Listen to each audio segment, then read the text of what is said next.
Hello guys good morning चले आसलाम तुम्हारे साथ निउ ब्लग निये। देखो सकाल सकाल चले एसलाम फलेर दोकाने फल किनते, जेहेतु आमार शरीरटा प्रचुर खाराप তোমরা তো সবাই জানো। আর তারপর এসেই দেখো এখানে কিন্তু আমাকে চুল কেটে দিচ্ছে। আমার চুলটা কিন্তু প্রচুর বড় হয়ে গেছে, মানে মাজা ছাড়িয়ে চলে গেছে নিচে, এ কারণে কিন্তু চুল কেটে দিচ্ছে। আমার কিন্তু চুল প্রচুর পরিমাণে প্রিয়, আমার কিন্তু চুল এত পরিমাণে প্রিয়, মানে আমি চুল যখন কাটছিল আমি প্রায় কেঁদেই দিয়েছিলাম, এতটাই আমার এরকম অবস্থা হয়ে গেছিলো। তো কী করবো, আমি তো পিছন দিকেও ঘোরাতে পারছিলাম না, আর সবাই বলছিল না না বেশি কাটবো না বেশি কাটবো না, দিয়ে আমায় কেটে দিচ্ছিলো। যেহেতু আমার শরীরটা খারাপ এই কারণে আমি চুলের ভার রাখতে পারছিলাম না বলে চুলটা কেটে দিচ্ছিলো। দেখতেই পাচ্ছ প্রথম চুল কিন্তু কেটে দিয়েছে, আমি বলছি আর চুল কাটবো না, এখনও কিন্তু কাটছে। তোমরা দেখো সবাই তো চুল উপর দিয়ে কাটে না নিচের দিয়ে কাটে, এটা আবার উপর দিয়ে কাটছে। আমার জিজু কিন্তু ইচ্ছা করে কেটে দিচ্ছে যেন আমি না বুঝতে পারি, আর আমি তো দেখতেও পাচ্ছিলাম না পিছন ঘুরে। দেখো এতটা কিন্তু কাটা হয়ে গেছে, আবার কিন্তু কাটছে, দেখতেই পাচ্ছ। তোমরা বলো তোমাদের কার কার চুল প্রিয়। তো যাই হোক এখানে কিন্তু চুল কেটেই যাচ্ছে আমাকে। আমি তারপরে দেখলাম যে অনেকটাই ছোট করে দিয়েছে, কি আর করা যাবে, শরীর খারাপ কিছু বলাও যাবে না। লাস্টে কিন্তু চুল ফেলার সময় আমি কিন্তু পুরোপুরি কেঁদেই দিয়েছিলাম। তারপর বললো না চ তোকে কিন্তু আজকে ও কাঁদিস না, ঘুরতে নিয়ে যাবো। তারপর আমি কিন্তু চুপ হয়েছিলাম। যে যাই হোক এখানে দেখো আমার চুল কাটা হয়ে গেছে, আর চুল কাটতে কাটতে এখানে কিন্তু হয়ে গেছে। আবার কিন্তু বলছিল চুল এখনও কাটা হয়নি সুমান, তোমার একা একা হয়েছে চুল কাটা।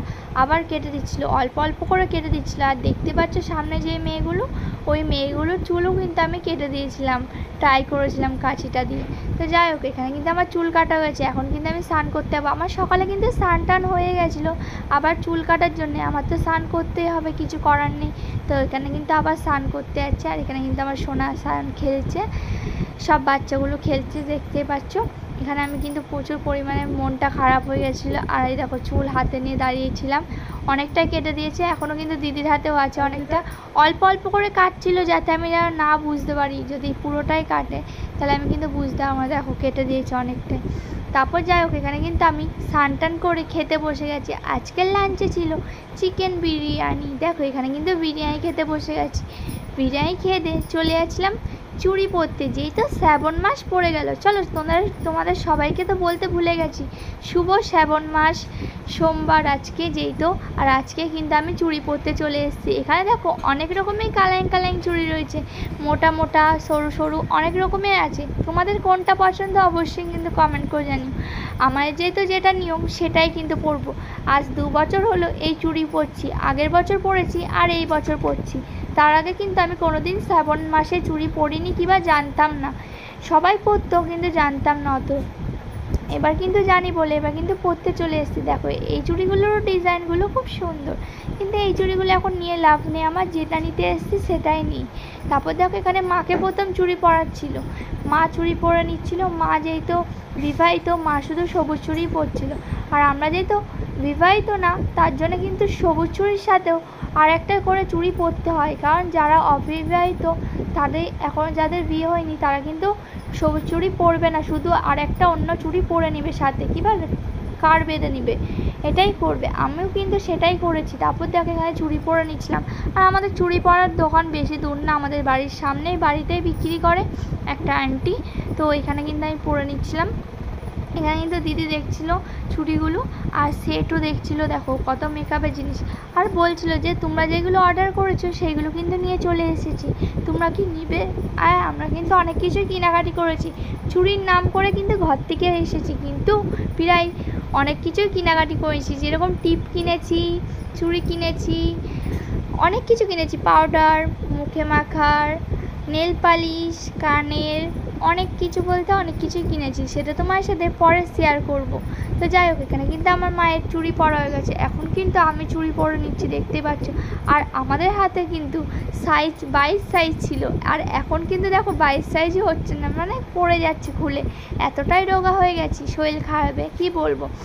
যে চুড়ি পরাচ্ছে সেও বলছে যে তোমরা এত রোগা কী করে হলে, এই তো ছিলে বেশ মোটা সোটা, তো কি করব শরীর খারাপের মধ্যে মোটা সোটা ছিলাম, রোগা হয়ে গেছি। আর এই যে দেখাচ্ছিল দিদি কানের দুল, দেখতে পাচ্ছ এগুলো হলো কানের দুল, মানে টানা কানের দুল বলে না, মাথা অব্দি ওই কানের দুলগুলো। মা বলছিল নিবি নাকি, আমি বললাম না এখন নিয়ে লাভ নেই, এখন তাড়াতাড়ি বাড়ি চলো, যে তারপর একটু শুভ। তো যাই হোক, এখানে কিন্তু আমাদের চুড়ি কিনা হয়ে গেছে। আর তোমাদের শ্রাবণ মাসে কে কে চুড়ি পড়েছে অবশ্যই কমেন্ট করে জানিও। তোমাদের এতদিন ভিডিও দিতে পারিনি বলে সরি, আমি শরীর খারাপ ছিল বলে দিতে পারিনি। তো এখানে কিন্তু আমি ভিডিওটা শেষ করছি। পরবর্তী ভিডিও নিয়ে আবার আসছে। আর তোমরা কে কে এখনও শ্রাবণ মাসের চুড়ি পরোনি, ঝটপট শ্রাবণ মাসের চুড়ি পরে নাও। শ্রাবণ মাসের চুড়ি পরলে নাকি মহাদেব সন্তুষ্ট হয়। মহাদেব কিন্তু প্রকৃতি ভালোবাসে, যেহেতু মহাদেবের সবুজ, দেখো গাছ থেকে শুরু করে ভালো অব্দি সব পরিবেশটাই সবুজ, তার জন্য কিন্তু মহাদেবের সবুজ জিনিসই পছন্দ। তাই শ্রাবণ মাসে সবাই সবুজ জিনিসই পরে, এটুকুই শুনেছি। তাই আমিও পরে নিলাম ঝটপট সবুজ চুড়ি। তোমরা যা যা পরো নি ঝটপট পরে নিও। চলো, যে যে পড়েছো কমেন্ট করে কিন্তু জানিও, আমি কিন্তু কমেন্টে রিপ্লাই করব। ভিডিওটা এখানেই শেষ করছি, পরে ভিডিও আবার আসছি। ততক্ষণ তোমরা ভালো থেকো, সুস্থ থেকো। Bye bye friend, love you, bye by.